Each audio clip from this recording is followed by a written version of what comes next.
दोस्तों,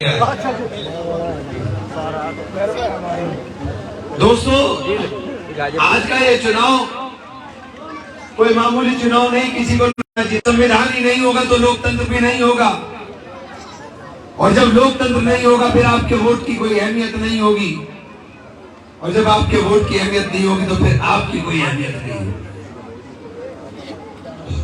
आज देश में जब ये चर्चाएं होने लगे कि बाबा साहब के बनाए हुए उस ग्रंथ को, जो ग्रंथ बाबा साहब भीमराव अम्बेडकर ने देश के शोषितों को, वंचितों को अधिकार दिलाने के लिए, देश के अंदर अमीरी और गरीबी की खाई बांटने के लिए, देश के अंदर रहने वाले विभिन्न जाति के लोगों के अंदर उस विविधता को एकता के सूत्र में पिरोने के लिए जिस ग्रंथ का इस्तेमाल किया,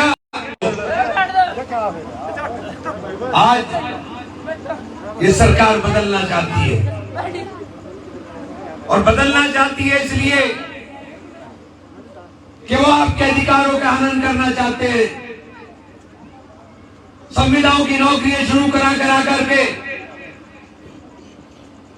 अप्रत्यक्ष रूप से आरक्षण पहले ही खत्म कर दिया है।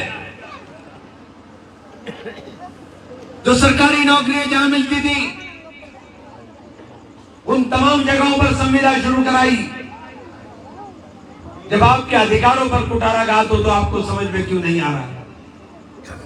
आज ये लड़ाई राहुल गांधी ने कहा है कि ये लड़ाई देश के संविधान को बचाने की है, और इस लड़ाई के अंदर जब हमने कोशिश की कि बहन जी भी शामिल हो, लेकिन बहन जी ने अकेला चलो का रास्ता इख्तियार किया और अकेले चल करके वो सिर्फ भाजपा को मदद पहुंचाने का काम कर सकती है, अपना फायदा नहीं कर सकती, ना समाज का फायदा कर सकती। क्योंकि जिस हालात में इन्होंने खड़ा कर दिया, आज आप देख लीजिए कि 2007 में अपने दम पर उस मिशन मूवमेंट की ताकत पर सरकार बसपा ने बनाई, और 2022 में बसपा जीरो पर आ गई है, एक सीट जीत पाई।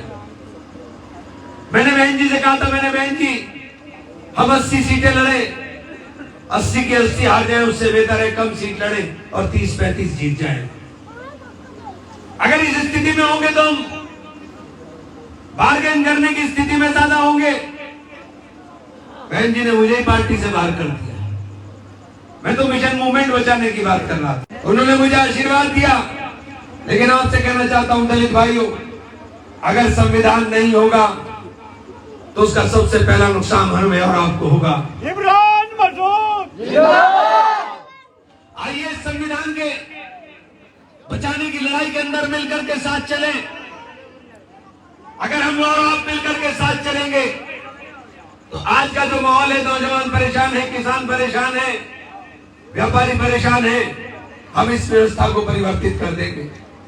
वोट का इस्तेमाल ऐसे होना चाहिए कि जिसको आप दे रहे हो वो जीत जाए और जिसके खिलाफ डाल रहे हो वो हार जाए। इस बार बसपा लड़ाई में नहीं है। जिसे दोगे वो एहसान मानेगा, और जिसका नुकसान करोगे वो नुकसान मानेगा। और अगर खत्ते में डाल दोगे कि ना जिसका नुकसान करना चाहते हो उसका नुकसान हुआ, और जिसको फायदा देना चाहते हो उसको फायदा हुआ, तो आपके वोट की कीमत खत्म।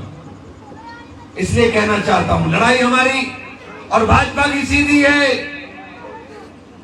भाजपा संविधान खत्म करना चाहती है, हम संविधान बचाना चाहते हैं। हमारी पार्टी ने, हमारे नेता राहुल गांधी ने ऐलान किया है कि हम हर कीमत पर संविधान की रक्षा करने का काम करेंगे। लेकिन अगर ये सरकार में आ गए तो इस संविधान बदल देंगे, और संविधान बदलेगा। इसको मिलकर के हम संविधान की रक्षा का प्रण लें। आओ मिलकर के हम लोग तय करें कि हम देश के अंदर लोकतांत्रिक तरीके से अपने संविधान की रक्षा के लिए अपनी प्राण की बाजी भी लगाने से पीछे नहीं हटेंगे। साथियों, बाबा साहेब भीमराव अम्बेडकर ने जो रास्ता हमको दिखाया है, उस रास्ते पर चल करके देश की तरक्की के अंदर भागीदार बनेंगे। आओ मिलकर के एक नारा लगाएंगे। मैं कहूंगा मेरा मान, आप कहोगे मेरा संविधान। मेरा मान, मेरा संविधान। क्या बात है, इतनी हल्की आवाज क्यों है? मेरा मान, मेरा मान। ये समझ लेना, ये आवाज दिल्ली तक जानी चाहिए और कोई ये ना समझे कि संविधान केवल दलित का है या केवल मुसलमान का है, केवल ठाकुर का है, केवल गुर्जर का, केवल सैनिक का। ये संविधान सबका है, इसने सबके अधिकारों की रक्षा करनी है। मेरा